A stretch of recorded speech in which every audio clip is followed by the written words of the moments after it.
This is a recorded version. New question.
You see a forest of iron and tin. Or whether you're at home, where you are surrounded by loved ones.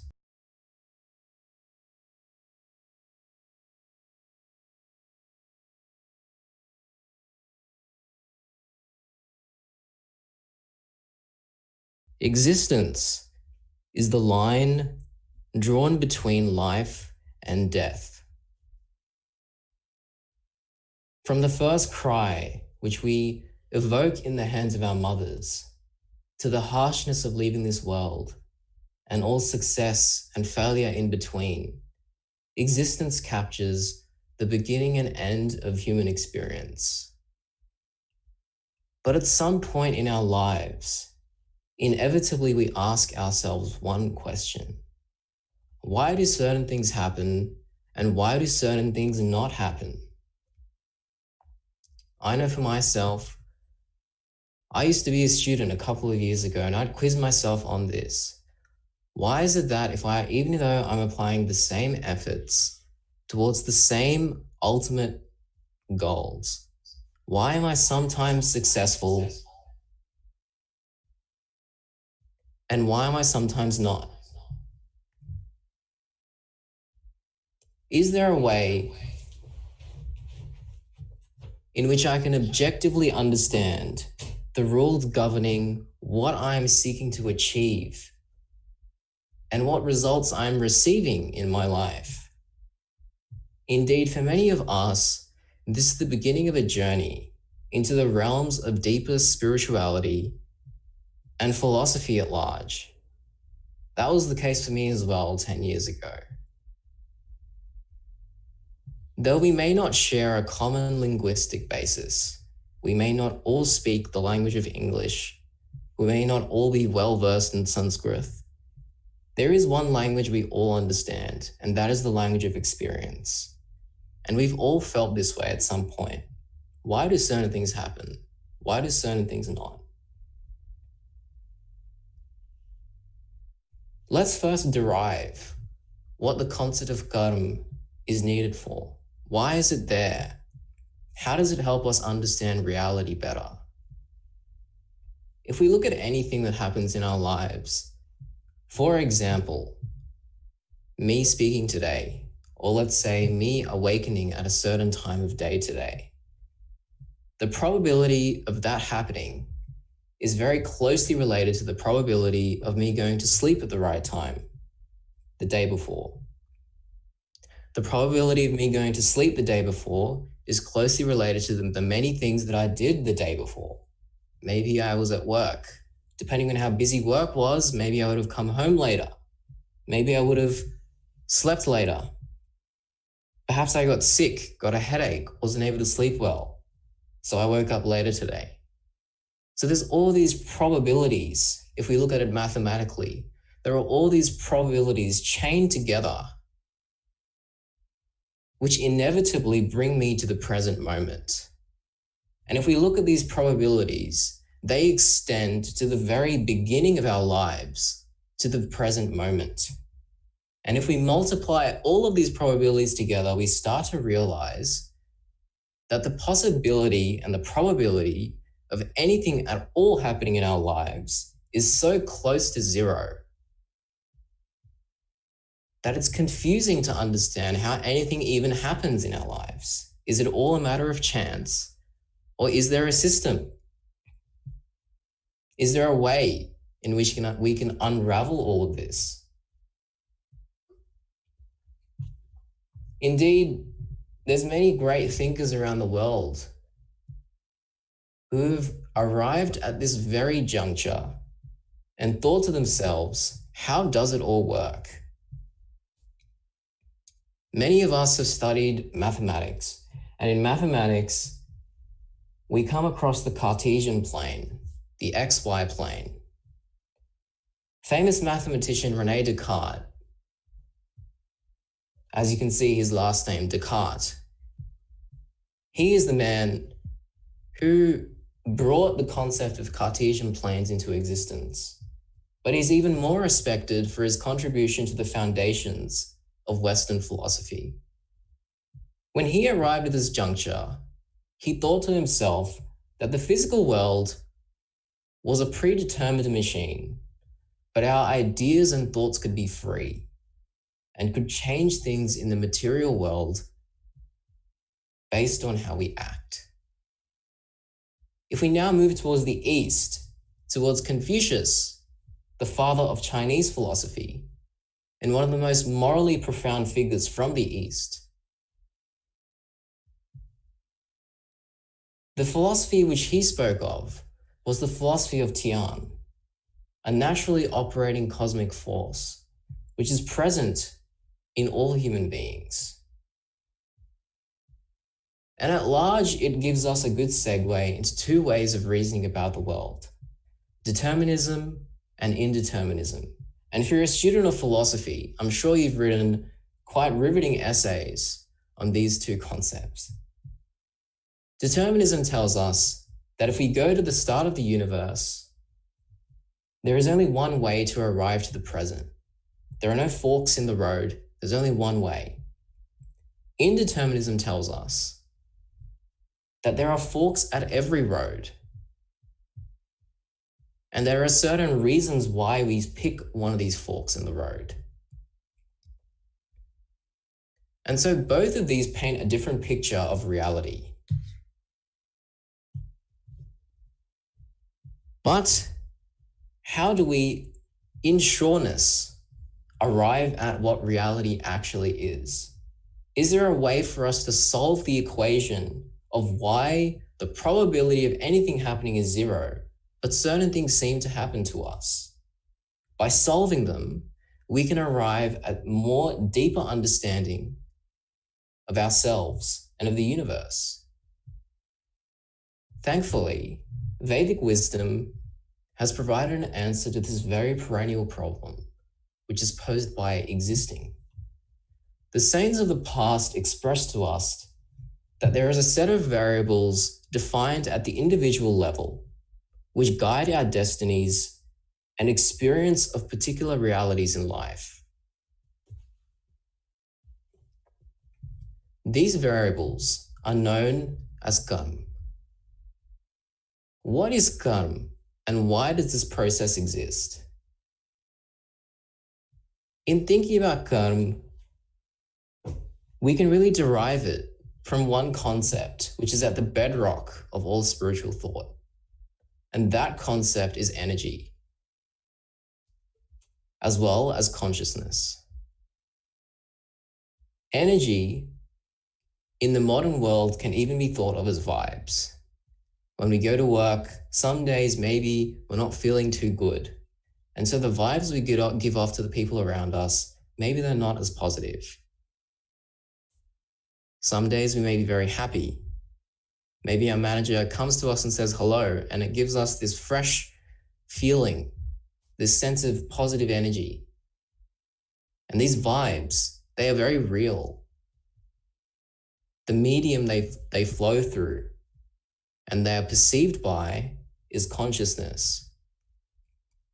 Consciousness, in short, is the flow of energy from the soul outward to the body and into the world.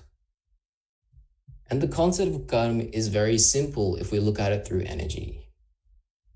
The energy which we release into the universe, whether it be positive or negative, must be returned back to us in its equivalent form. This is the law of karma. And why does this exist? The universe is unbiased. The universe is untouched. It is us who come to the universe and etch it, disturb it, shake it up with our vibes, with the release of energy from our consciousness and our bodies and minds. So the law of karma is instituted to return all this energy back to zero. In this process, the positive energy we release into our surroundings is returned back to us in the form of fruits of success. The negative energy release is returned back to us in the form of harsh lessons, which inevitably allow us to move towards a deeper understanding of life. And karma facilitates this process. And the Vedic rishis and the knowledge of Brahma Vidya of Vihangam Yoga tells us that your karma and your energy, the baggage which you carry of the energy which you have released into the universe, it never goes away. Indeed, maybe if you did an experiment where you looked at everything which a person has done over their lifetime, you may still not be able to make sense of why they get certain results, even given this framework of thinking. And the reason for that is existence in spirituality does not stop in one lifetime. Existence is related to the process of soul. And while we may believe life and death is determined by how long we are on earth, in spiritual thought, life and death are simply states of existence in which the soul is either within the body or outside the body. And this is where the concepts of reincarnation, of the cycle of life and death start to come about. And so you can start to understand where some of these other variables come from in the set of equations we're trying to solve. There are three types of karma, which the master speaks of. Sanchit karma, which are actions performed in previous lives unknown to us at this present moment, which have accumulated and produced results in future lives, such as our current life. There's also prarabdha karma. These are actions destined to bear fruits in this life. And then the last is kriyaman karma, which will produce their effects in the due course of time.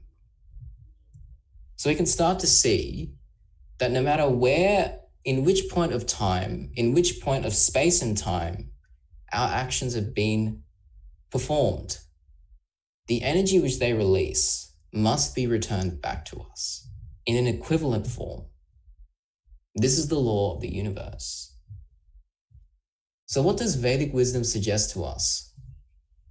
It suggests to us that our actions are indeed indeterministic. They are determined by our state of mind. And this is in our control. But their results are deterministic. If you do something positive, you will get a positive result in an equivalent form. If you do something negative, you will receive a negative result in an equivalent form. This is the law of the universe. And the ultimate state of reality, no matter which philosophical book you pick up, which spiritual text you dive into, the ultimate state of existence is reaching a state where our actions do not have any results. And how does this happen? It's a very strange concept. This happens when we reach a state when we are aligned with the universe and with the cosmic forces which be. If we think about it for a moment, the universe is constantly serving us. It's Easter break right now and I'm actually on holiday. But if we think about it, if the trees one day decided, hey, let's take a break, oxygen would disappear. If all of the water in the earth decided, hey, let's just disappear into one corner and watch some TV, suddenly we don't have any way to nourish ourselves. And so the universe is constantly serving us. It does not stop. And once we align with the universe, the energy we release into the universe does not have an adverse effect on it. We are so dearly aligned with it, so in tune with it, that we enter a state known as vikarma, where our actions do not bear fruits. And how does this alignment happen? First, we have to reach a point where we can control our destiny. There's been many speeches on this platform before about the different emotions which arise in the human experience, whether it be anger, deep sadness, deep happiness, things which take us off our center, our balance. they start to control us rather than us controlling them. And what does this do? It makes us a puppet of the world. So there must be a way for us to control our destinies, to identify the different forks at every decision we are about to take, and to help us guide us towards taking the right decision.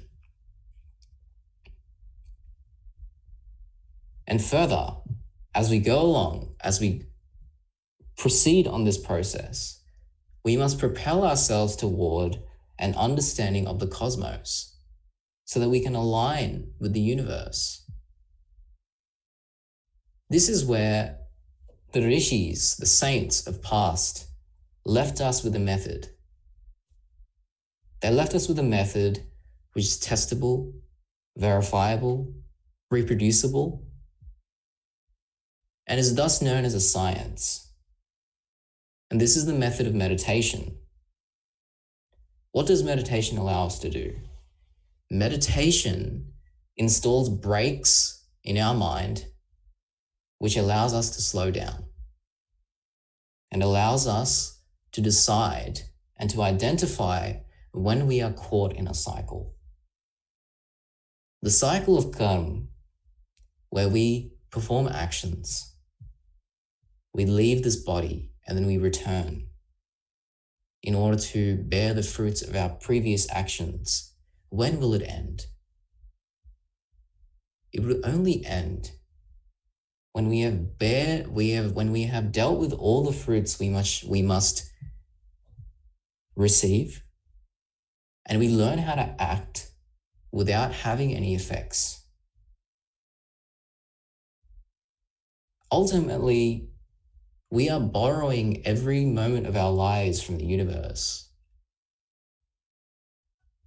Every form of energy we release into the universe must be returned back to us. And our ultimate destination is to become one with the very universe we live in. In this state of existence, life becomes a celebration, and we are able to identify the energy around us and the energy within us and take decisions which, just like the universe helps everyone, we are able to also become propagators, proponents, advocates of this very message which the universe is giving to one and all, that we are all here to help each other, to break through the cycle. I'd just like to finish by mentioning one small point, which is Vihangam Yoga, the meditation technique of Vihangam Yoga, is one which, once it installs this process of starting and stopping in our minds, it helps us identify the cycles we are caught in, the infinite cycles that we're caught in. It helps us break through these cycles, and it helps us understand, what kind of energy am I releasing into the world? Let's say someone is being negative towards you. Is there a need for you to be negative? It is ultimately your decision. So the masters say to us, let's not waste time on getting caught into the cycles of social norm and behavior. Let's free ourselves of all these cycles, because only by freeing ourselves from these cycles can we escape the inevitable cycle of karma. With this short reflection on a very, very deep topic, I'd like to stop there. My final thought is, as the master has said, there are 3 types of karma. We cannot escape the results of these, but we can decide how we want to face them. Do we want to develop more forms of karma? Or do we want to free ourselves and make our lives a celebration? With that, I'll hand back to Subhashji. Jasdev. Thank you very much, Abhinavji, for giving a very interesting and innovative way on karmic cycle. We will discuss more with you on this during our question and answer session. Just to remind again to all of our listeners, please put your questions on slido.com with the code VYGOS, or if you want to put your question on WhatsApp, please use the number +1 646 6534 926. We will take care of those questions in our next session here today on the question and answer. But before that, I would like to invite Sankalpji from India to do a bhajan. Sankalpji, please. Thank you, Subhashji. So today's bhajan is taken from Sabd Prakash, that is somewhat related to karma. Jai Sadgurudev to all. Punya udare mano Sadguru darshan jano. Punya udare mano Sadguru darshan jano. Kiya ho sakhi ho लेहो ना विमल उपदेश नरे जी किया हो सखी हो लेहो ना विमल उपदेश नरे जी कोटि जप तप साधो पूजा वो देव आराधो कोटि जप तप साधो पूजा वो देव आराधो किया हो सखी हो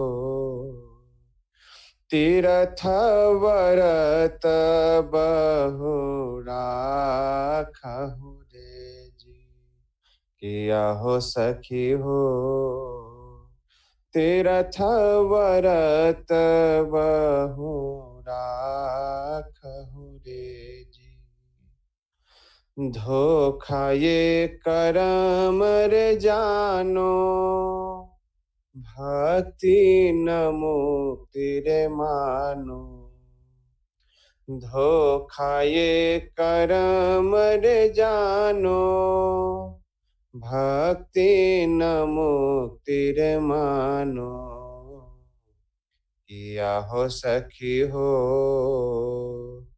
सद्गुरु शरण मना रे जी किया हो सखी हो सद्गुरु शरण मना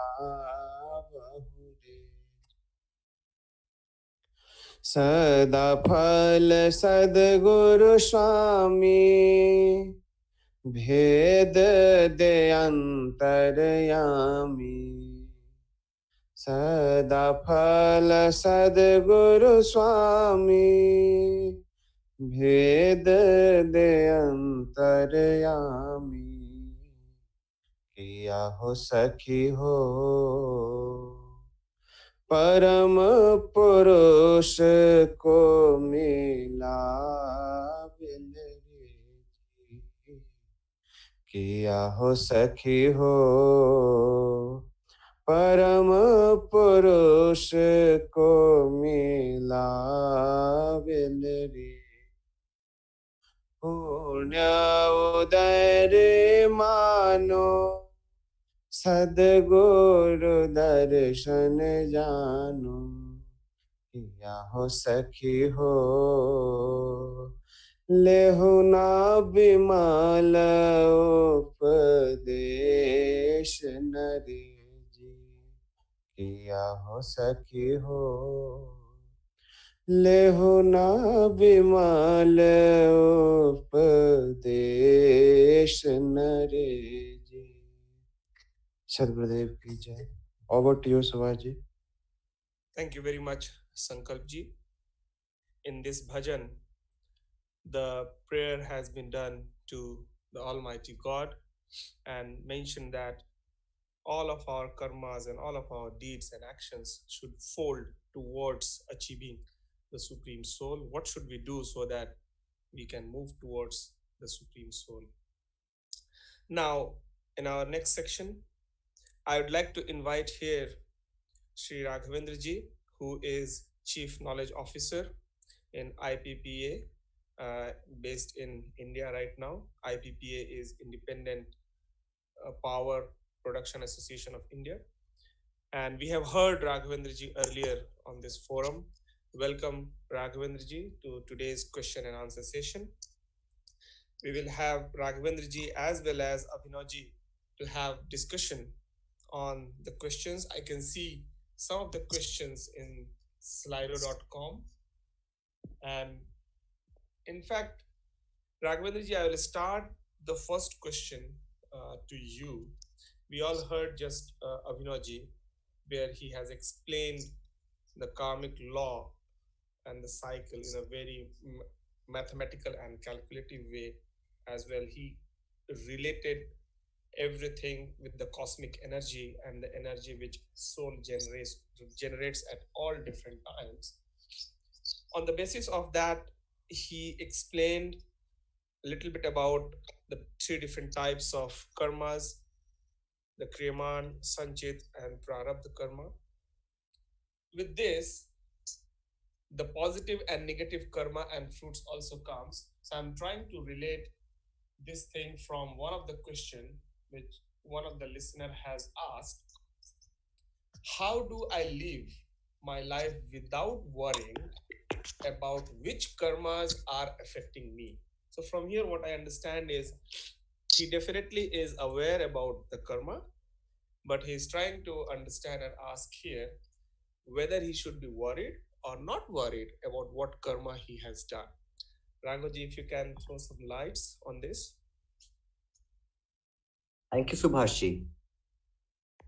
Very interesting question, and one that is relevant to virtually every human being. I don't think there's any one of us who would not have thought of this or who is not under the spell of this particular issue at any point of time. So there is, of course, no point worrying, but there's no point doing chinta. Yeah, chinta would mean worry, but there is some point doing chintan, which means thinking and reflecting about it, and perhaps discussing this in appropriate fora such as this, to understand what kind of karma is really affecting you and how to perhaps escape from the effects or the ill effects, you could say, of karma.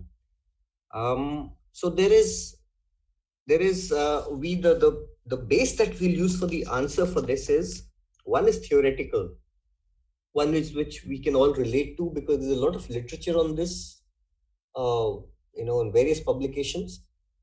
The other one would be practical, and that is where we go into the Swarved. It will be a challenge for me to integrate the two, and I would surely need your help also, Subhashji, if you could add to what I say, and also Abhinavji and esteemed other speakers over here. Because integrating the theoretical with the practical is the only way out that I can think of. And to start with, we need to understand the nature of nature itself.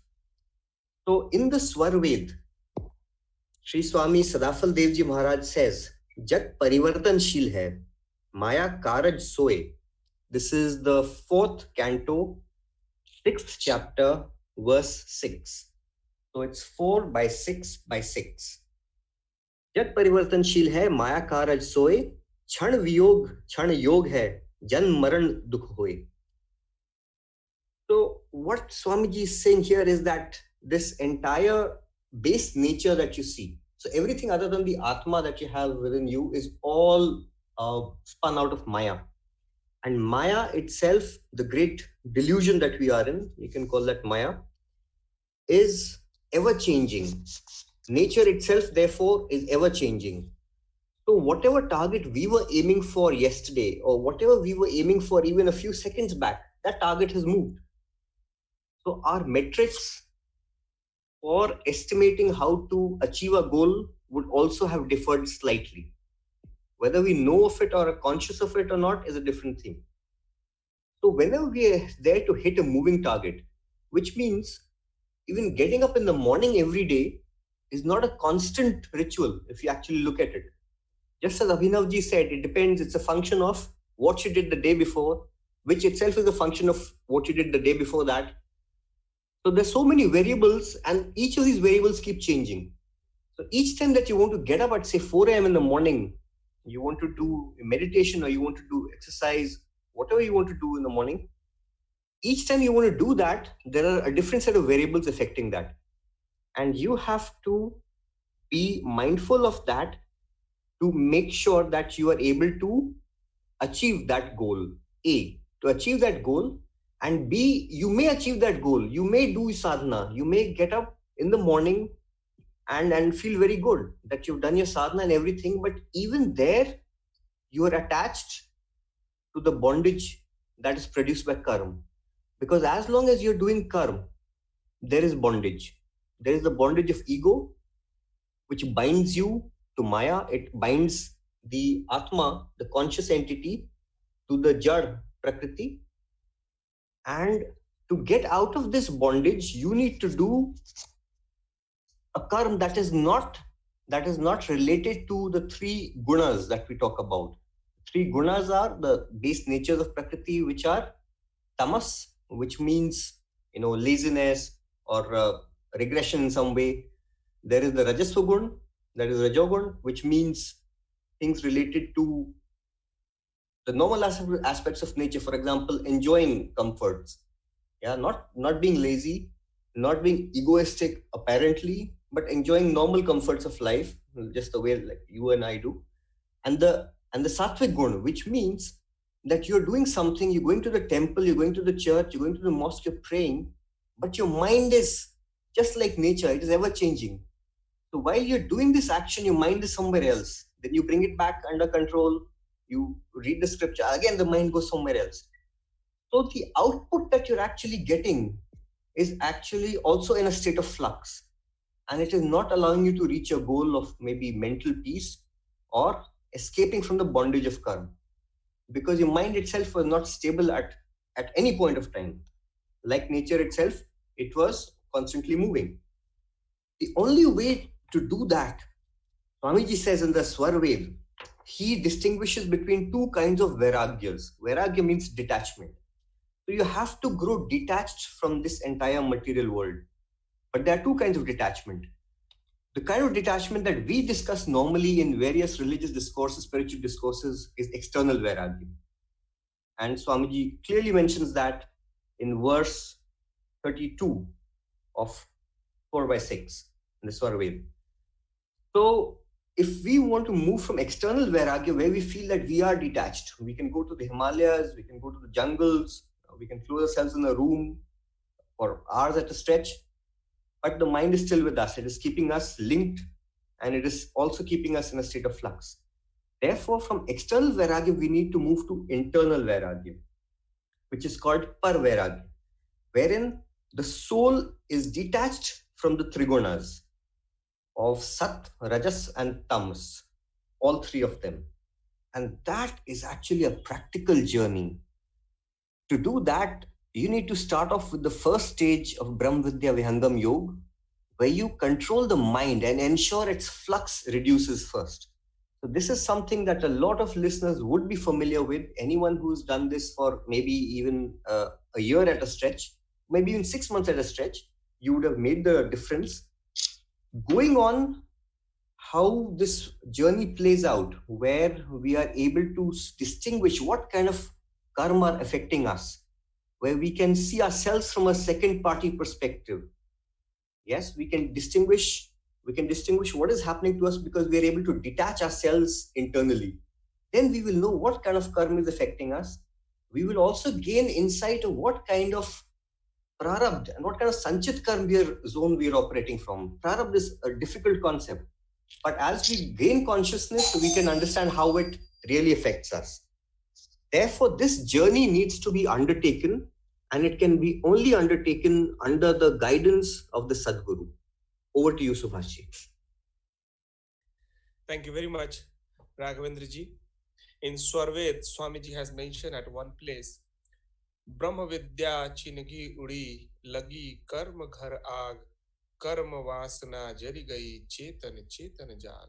So you very rightly mentioned that the practice of Brahma Vidya Vihangam Yoga helps us to uplift ourselves from the karmic cycle to above. Here, I would like to ask to Abhinavji with one very interesting question. Abhinavji, you mentioned about 3 different types of karmas, and here we have a question which I would like to link it to that. One of the question is in this form: I do all the right things in the life. I work hard. I love my family and friends. I do everything I believe to be good. But still, why is that I face suffering? So here, the question, if I have to summarize the question, it comes in this form, that someone is doing everything good according to his belief. This is very important. He or she is doing everything very good, but still the person is suffering. Abhinav, you mentioned that in the form of energy, whatever we give back, whatever we give to the nature in form of one energy, we would receive, we would get the return from the energy in the same form, in form of energy. Here, if somebody is saying that, okay, I'm giving back energy something good, why it is giving me something bad? Is there somewhere a gap of time frame? Probably, that okay, when we are doing good and when we are getting the result of it, is it somewhere linked here? I think here the exact definition of Kriyaman, Sanchit and Prarabdha Karma is very important to define probably. Kriyaman is the current one, the Sanchit is the accumulated one, and Prarabdha is the destiny and the next form. So Abhinavji, I would like to request you to put some more light on this particular concept, please. Yeah, thank you, Sebastian. Thank you to the seeker who asked this question. Very great question. So I suppose you could answer this question with a question, which is, what about the things you did in the past which weren't as good, right? For us, our current state of consciousness is restrained to our awakening in this life, which is the things we've done in this life and the things which we plan to do in this life. And our understanding of time and the actions we've performed in time is constrained to that. But you may have heard from many enlightened souls that once you have a full understanding of your state of existence in the past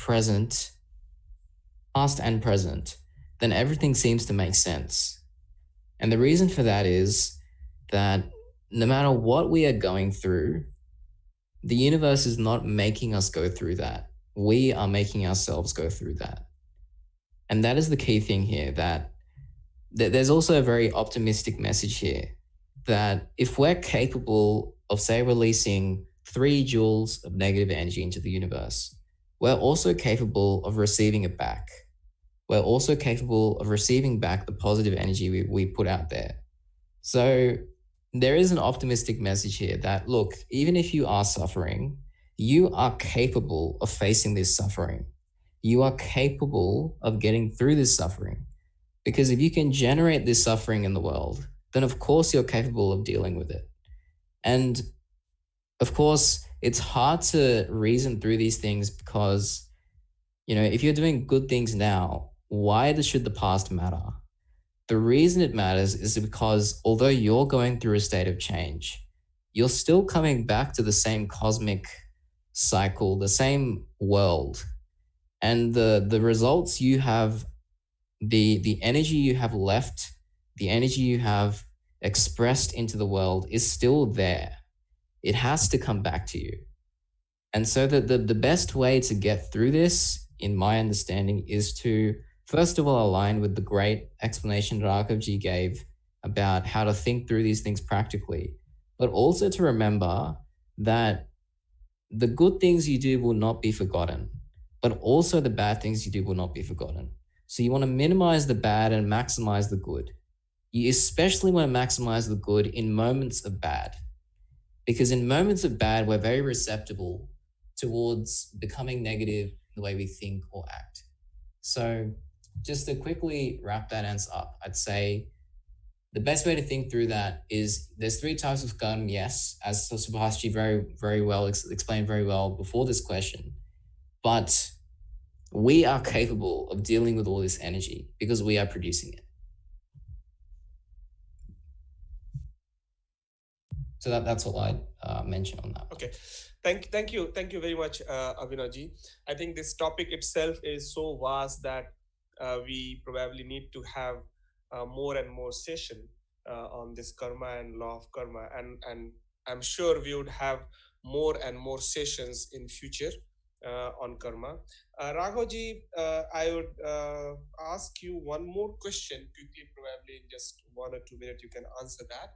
A very simple question. In our day-to-day life, many times we realize that, okay, I did something, but it is not a positive karma or right karma. It's something wrong I did. In that situation, if somebody wants to be still confident enough, what should he do? Or I mean, whether he should keep on thinking, oh, I have done something bad. What should I do? What will I get out of this? And something like that. What should be his next course of action? If you can just 1 or 2 minutes, you can summarize this. Good question. So let us take an example. Let us say that we had for the Sunday, we have planned a particular course of actions, for related to, say, household chores, and we realize that maybe half the day is over and we have not taken action on that. So the first thing would be to acknowledge that, okay, we have not kept our word. To acknowledge that, and to acknowledge that would mean that we realize that, okay, we are out of our word and we need to get back to it. So we then take action rather than keep worrying about it. So the idea is not to keep the thing in your head, but to reach out to people that you may need to have communicated to earlier. So for example, if you had to do something with some people and you've missed that deadline, you communicate with them, you make it up with them, give them a fresh deadline, give them a fresh commitment. Or if you had to, say, study, you're a student and you've not put in those 6 hours of study in the morning, from morning to afternoon, you acknowledge that you realize that you've been out of your word. So you say sorry to yourself within, and then you open up your book and you make out your plan for the next 6 hours, how to make this up, so that you get back into that course of action and you're able to get back to reaching that goal, rather than sitting and worrying about it, because in a state of worry, you will be having further inaction and you will not be able to progress towards your goal. That would be it, Subhash.